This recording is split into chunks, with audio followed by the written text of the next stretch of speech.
પણ અમારા ગામના ખોજા રમજાનભાઈ બાપુ એને માનતા 1000 રૂપિયા મૂકવાની, અને હું એમાં 300 રૂપિયામાં નોકરી કરું રમજાન શેઠ ભેગો. એટલે ઘરનું સારું જ હતું, પણ આપણે મગજમાં એ હતું કે બધાને ખેતા કરવા એની કરતાં ક્યાંક નવું શીખી. એટલે શેઠ હારે 6 મહિના મેં નોકરી કરીને 6 મહિનામાં પછી અમે બે ભાગીદાર થયા. મોગલની કૃપા જુઓ તમે. 6 મહિના 300 રૂપિયામાં નોકરીમાં હું લાગ્યો. રમજાનભાઈ શેઠ બોરડાના. આગળ બેન મને દુખણા લેવા આવીને અમે રમીને હારે મોટા થયા. અમારા બોરડાની દીકરી સાહેબ. એ મંડળોને મેં ખૂબ બધાને મારા આઈસરમાં ભરીને જાત્રા કરાવતો. પહેલાં હું એમ કહું કે એટલું ભાડું થાય એ ભાઈ હતાધારના કેટલા લે? બધું પેલું હતાધારના 20 રૂપિયા લેવું, 50 રૂપિયા લેવું એમ લઈ લઉં. પછી પાછો આવીને જ્યાં બોલાવી દઉં. સમજ્યા? બહુ હું મંડળને લઈ જતો બધાને. અને પાછું બેનું તે ગાડીવાળાને ગીત ગાચ્યું ત્યારે. એટલે મને ખૂબ લાડ લડાવ્યા છે બધા મારી માવુએ. એટલે મને આનંદ છે. એટલે વાત એ કરો કે એ શેઠને માનતા 1000 રૂપિયા મૂકવાની. મને કે ભાઈ તું જોઈ આવીને ને મારે 1000 રૂપિયા મૂકવા છે. તું એનું રાજદૂત લઈને આવ્યો, શેઠનું રાજદૂત આવ્યો. તો અહીંયા આપણું જૂનું જે ફોટો છે એ સાહેબ તમે કલ્પના તો કરો. આ મધુભાઈને બધા બેઠા છે, દાદુભાઈ એના વડીલો હજી જીવે છે. કે આપણી માવું અહીંયા ત્યારે તો બધા ગામમાં જ રહેતા. આ જે આખો જે આશ્રમ છે ને એ બધા ઘર જ છે. એ ગામની વચ્ચે જ આવડું આ માનું સ્થાનક છે. આ તો ફરતા જે છે જેટલા મકાનો હતા ને એ બધાએ માતાજીની જગ્યામાં પોતાની જગ્યાઓ આપીને વાડીઓમાં મકાન કરી લીધા છે આ લોકો. હા, એટલે ત્યારે તો બધા ગામમાં રહેતા. અને ચોમાસામાં કે કોઈ પણ ઘરે કોઈ ન હોય અને વાડીએ લીલો ચારો કે ભારો લેવા જવું હોય અથવા તો કામે જવું હોય અને ઘરે છોકરાઓને કોઈ રાખે એવું ન હોય તો શું કરવું? તો સાહેબ અહીંયા માને આગળ ઘોડિયું મૂકી જતા છોકરાને હુવરાવીને. રેઢું હો, એમાં હુનારાય જીવે છે અને ઘોડિયા મૂકનારી માવું જીવે છે. બાપુ એ આવે ને ત્યાં સુધી ઘોડિયું ચાલુ હોય. સાહેબ આ મોગલ હેલા નાખતી સૂક્ષ્મ સ્વરૂપ. આપણે જેવડી કલ્પના કરીને એવડી માં આપણી પાસે આવે. એટલે શેઠને મને કીધું એટલે હું અહીંયા આવ્યો. તો અહીંયા કાંઈ પેટી કેવું નહીં, ગોખલામાં માનું ફળું, પણ તે જ કાંઈક નોખું. વ્યવસ્થા નાની મોટી હોઈ શકે, માં થોડી નાની મોટી હોઈ શકે ભલામણ. એ તો હોય એવડી જ હોય. હા, એ કેવો હાડલો હોય તો એ થોડું નક્કી છે યાર. માં છે એ વાત નક્કી છે. એટલે શેઠને મેં કીધું કે ત્યાં કાંઈ મુકાય એવું બીજું છે નહીં. એટલે અમે અમુભાઈ મિસ્ત્રી છે જે એ મિસ્ત્રી પાસે મેં દાન પેટી બનાવી પતરાની પ્લેટની. હા, તેથી 300 રૂપિયાની પેટી થઈ અને 700 રૂપિયા મેં પેટીમાં નાખ્યા. એ પેટી અહીંયા મૂકી ગયા. વરહદી પછી ખોલ્યું ને આમ તો વચ્ચે પાછું એવું છું પેટી જ કોક લઈને વી છું. પહેલી વહેલી જ ગઈ ને પેટી, પહેલી વહેલી પેટી ગઈ. સાહેબ અમે માને પ્રાર્થના કરી કે માં જોજે હોય ને જરૂર હશે. પણ બાપુ 15 દી ન થયા પેટી હોતો ખાબક્યો. વોમિન થાય. અરે વચ્ચે તમને બેનું કહું અમુક વાત અમે આપણે શું છાપામાં ન આવે એટલે બધું ખોટું ઓલું ન થાય. એટલે આ 17 ચડાવે ને માણસોને, એ 17ના પછી હમાય નહીં એટલે બાજુમાં આપણે કોથળા ભરીને મૂકી દઈએ. આપણે કાંઈ અડીએ નહીં બીજું કાંઈ. તો એ 17 કોક લઈ ગયું. બોલો કેટલા ખબર? 90 કિલો, 90 કિલો ચાંદી. ઓહો થઈ જાય ને. સડા કેટલા ગ્રામના હોય? માને કેમ માણસો માને છે એ તો જુઓ. એટલે સાહેબ ત્યારે અધિકારી આપણા સાહેબ હતા ડીવાયએસપી બીડી રબારી સાહેબ. તો મેં સાહેબ ફરિયાદ નથી કરવી અમારે. અહીંયા હજારો માણસો ફરિયાદ કરવા આવે અને એની ફરિયાદ બીજે કરીએ અમને વાજબી લાગતું નથી. એ લઈ જનારો એ માનો છોરું હશે ને. મેં કીધું એણે માને કીધું હોય કે માં આ તારી પાસે બધું પડ્યું છે. નથી છોકરા ઘણા માના ઘરેણા વેચી નાખતા, ઉઠિયાણ છોકરા હોય કોક, આ તારે હું ઠોળિયા પહેરીને કરવા લાય, છોકરાનું વ્યવહાર કરવો છે. એટલે આપણે માં આપી દઈએ ને, આપી જ દઈએ ને કે માં દીકરાનો વરો થતો હોય એટલે આપી દઈએ. ફર્યું હોય ન હોય ઘરમાં, ઓલા વેવાય વળી વધારે વહેલા હર નહીં નાખી દઉં તો અમે બીજો સંબંધ કરીશું. હવે એક તો દીકરીઓ ઘટે ને માંડ આ કોકે પાડી હોય. એટલે મેં કોઈ દી નકારાત્મક વિચાર્યું જ નથી સાહેબ. એટલે મેં સાહેબને કીધું, મેં કીધું એને માને પૂછ્યું હોય કે માં મોટા લોટની જરૂર છે, તો માએ કીધું કે ઉપાડ, નગર તો હિમાડો હું કામ વટવા દે. સાહેબ એ લઈ ગયા. ઓલા સાહેબ મને કે માયાભાઈ કેટલા કિલો છે? મેં કીધું તમે હું ક્યાં જોખવા ગયા હતા, આ તો અંદાજ કહી.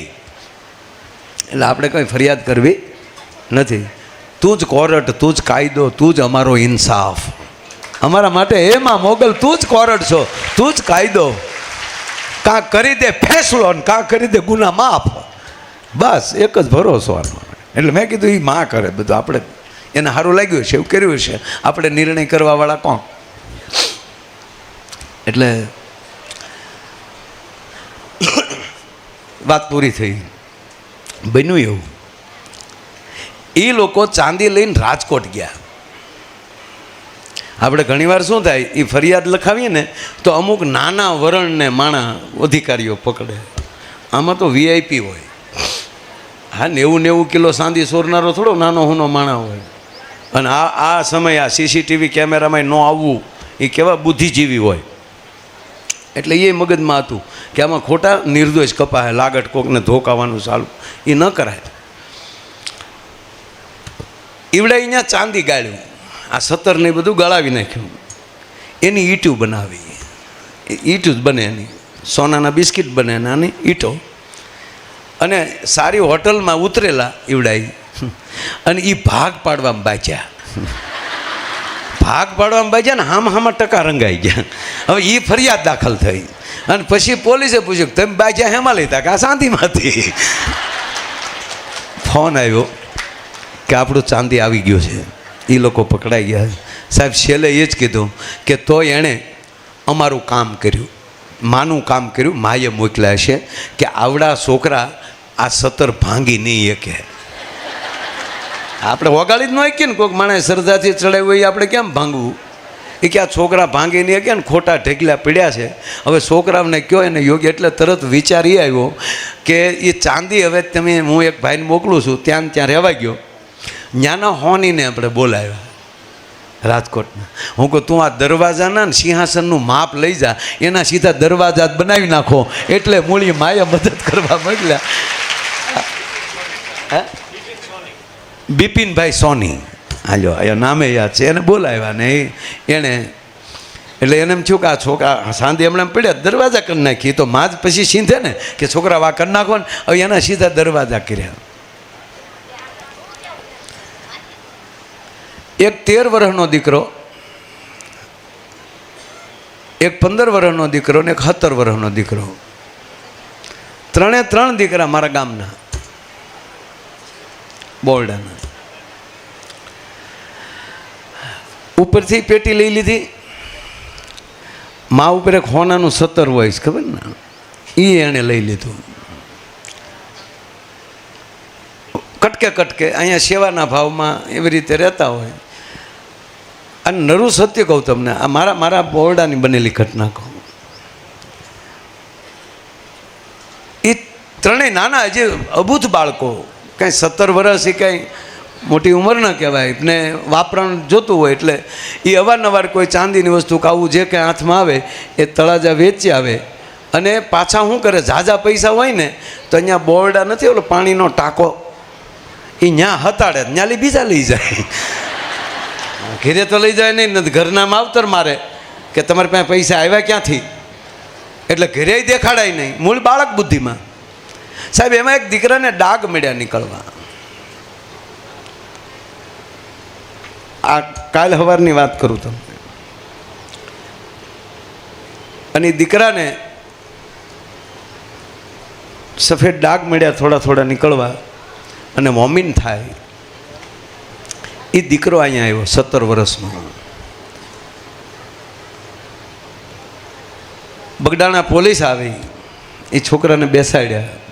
કોણ કોણ? એ ત્રણેયને ગોત્યા, ત્રણેયના એ રૂમમાં બેસાડ્યા. રાતે હું બહારથી પ્રોગ્રામમાંથી આવતો હતો ને પોલીસે મને ફોન કર્યો કે ઓલી જે ઉપરથી પેટી ગઈ હતી ને એ બધું થયું હતું, તમે ફરિયાદ ન લખાવો પણ અમારી નોંધમાં હોય એ છોકરા જડી ગયા છે.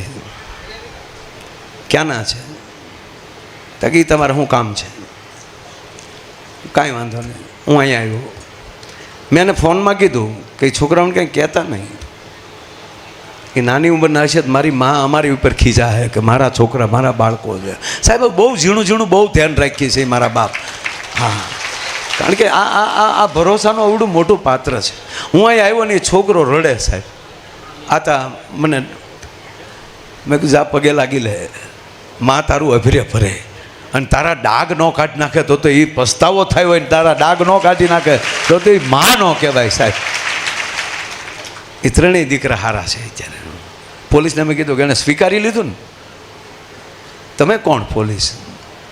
અમારી પોલીસ અમારી મા છે સાહેબ. નહીં કોઈનો દોષ ન જોતા, મહેરબાની કરીને આ હું હકીકત કહું છું કે આ વાત એટલે તમારી આગળ આ એક તો આ માની પ્રસાદી દેવી એ તો બાનું છે, પણ તમે એટલા કામ કરતા હો. તમારી સામે હું ક્યારે બોલી શકું? હું અત્યારે સાંજે દ્વારકા હતો ને વણ તો એટલા ચૈત્ર મહિનામાં પ્રોગ્રામ એક રાતના 3 પ્રોગ્રામ કર્યા છે.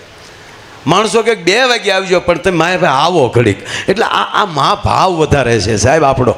ઓલો ભાવ તો વધતો જ હોય બહાર, પણ આ ભાવ જે આ એટલે દ્વારકાથી મને મહેશદાન બાપુ જ્યારે હોય ત્યારે ગગલાવે આપણું બહુ ધ્યાન રાખે છે સાહેબ. તાળીઓથી મહેશદાન બાપુને બધા ક્યાં બોટાદ અને જ્યારે કહે ત્યારે ફટદીન, કારણ કે એનો તમામ ધંધો મૂકીને પણ એને મા ઉપર મને હામેલી કહે યાદ ન કરે મારે ભાઈ તું મને માની સેવા. આ અમે તમારી જોડે સેવા જ કરીએ છીએ, સ્વયંસેવક જ છીએ. અમારા વાણીથી સેવા કરીએ, વ્યવસ્થાથી સેવા કરીએ. અને આ બધાએ કેવી સેવા કર્યા. સરપંચ પાંચુભાઈ, આ ભગુડાનો સરપંચ, હા અત્યારે એ સરપંચ ન રહે ને તો એની કરતાં હાથ ઘણું મોટું કામ. એને હાથ ઘણું નહીં 100 ઘણું. પીડી લાઇટ ફેવિકોલ આપણું પીડી લાઇટ કળસાર, એમાં શું છો તમે? એના નિયામક શ્રી છે. આખી સંસ્થાના નિયામક છે. પોતે સારા શિક્ષક છે, અહીંયા ભણાવતા જાય, નિયામકે છે, ગામની સેવા કરે, પ્લસ ભગુડાનું કાંઈ કે કામ હોય તો અહીંયા આવીને ઊભા રહે છે. એટલે વાત એ છે મારા બાપ કે એ પેટી ગઈ પાછી આવી અને સાહેબ પહેલી વાર ખોલી ત્યારે એની અંદરથી 90,000 રૂપિયા નીકળ્યા ત્યારે એ સમયમાં. એટલે આ રૂપિયાની વાત નથી, પણ અમે નિર્ણય કર્યો. પહેલાં એવું નહોતું કે માણસ એની રીતે આવીને દર્શન કરીને વ્યા જતા કે નોંધ નહોતા લેતા. પછી બધાએ ભેગા થયા ને કીધું કે અહીંયા હજારો માણસ આવે છે, આપણે નોંધ નથી લેતા, આપણે અહીં કંઈક હવે વ્યવસ્થા કરવી જોઈએ. સાહેબ વિચાર્યા વગર ડાયરેક્ટ આ મંદિરનો પાયો માને પૂછીને માએ કીધું ફળે જ બેહવું છે, મૂર્તિ નહીં, મારે ફળે બેહવું, તમારે મંદિર બનાવવું હોય તો બનાવો. અને આ સીધી પ્રતિષ્ઠા થઈ. અને પ્રતિષ્ઠાના દિવસે 108 કુંડી યજ્ઞ હતા. જે હશે એને ખબર હશે, 108 કુંડી યજ્ઞ. એક કુંડીએ 2 જણા બેઠા હતા, એટલે 216. અને 216માં પાછા 2 માણા, એટલે કેટલા થયા? 432 જણા ટૂંકમાં યજ્ઞશાળામાં. અને 432માં પાછા 108 ભૂદેવ નાખો. અને એની હારે પછી બહેનો, કોઈ હવનમાં બેઠા હોય તો એના બહેનો આવ્યા હોય ને, અમારા બેન હવનમાં બેઠા છે. હા, જમાઈએ મારા દીકરા ફૂલાઈને 2. એટલે આખો ટૂંકમાં ભરચક જ મંડપ હોય ને, તો એની સામે મંડપ કેટલા હોય? કહેવાનો મતલબ ટૂંકી વાત, આ કેવી માં કેવી દયાળી છે એ કહું. પછી વાત એ આવી કે છેલ્લે દિવસે એ ફળું જે છે યજ્ઞશાળામાંથી લઈ અને મંદિરમાં પધરાવાનું, પણ કોઈ ભૂવાની હિંમત નહોતી હાલતી કે ફળું હાથમાં લેવું કેમ, કોઈની હિંમત નહોતી હાલતી. અને ત્યારે આપણા જ આ ગામ ભગુડાના બ્રાહ્મણ જીતુ દાદા, શું નામ? ચંદુ દાદા બેઠા છે એટલે એને ખબર છે, નટુ દાદા ભટ્ટ, બરાબર ને? ભગુડાના જ વતની આ જ્યાં મેળી પડખે દેખાય ને ઓલી એ ગોરબાપાઓની મેળી છે, વર્ષોથી લોકો બહાર છે. એ પોતે આચાર્ય અને એ આચાર્ય પદે અહીંયા યજ્ઞમાં પોતે આચાર્ય હતા. પછી એણે માને પગે લાગીને કીધું કે મા તારો બ્રાહ્મણ છું અને તમારી આજ્ઞાથી અમારે તમને મંદિરમાં તમે હુકમ કર્યો ત્યારે અમારે એને તમને મંદિરમાં પધરાવાના છે. એમ કરીને જ્યાં ફળું હાથમાં લીધું ને અને મા તું છો એ અમને પુરાવો દેજે, એટલું જ કહેવાનું કે તમે હાજર છો એ અમને પુરાવો દેજો. સાહેબ જેવું હાથમાં ફળું લીધું એક આરે બધાય મંડપ 2-5 ફૂટ ઊંચા થયા, એક પણ થાંભલી અંદર નહોતી બાપુ, આખો ડોમ ઊંચો, આખો મંડપ ઊંચો અને એની એ ક્ષણે એની થાંભલીઓ એમાં ને એમાં રોપાઈ ગઈ. એક ખીલી મારવી પડે એટલું નુકસાન નહોતું ગયું, ફડાક કરતો મંડપ હેઠો ને એની ક્ષણે અને હજારો માણાના ડોળા ફાટ્યા રહ્યા. મારો કહેવાનો અર્થ પછી વારાઘડિયા હું કીધા કરવું છો એ છો જ મારી માં, તું અહીંયા બેઠી જ છો, એમાં કોઈ શંકાને સ્થાન નથી. અને આવો જ્યારે ઉજળો અવસર થઈ રહ્યો છે અને એમાં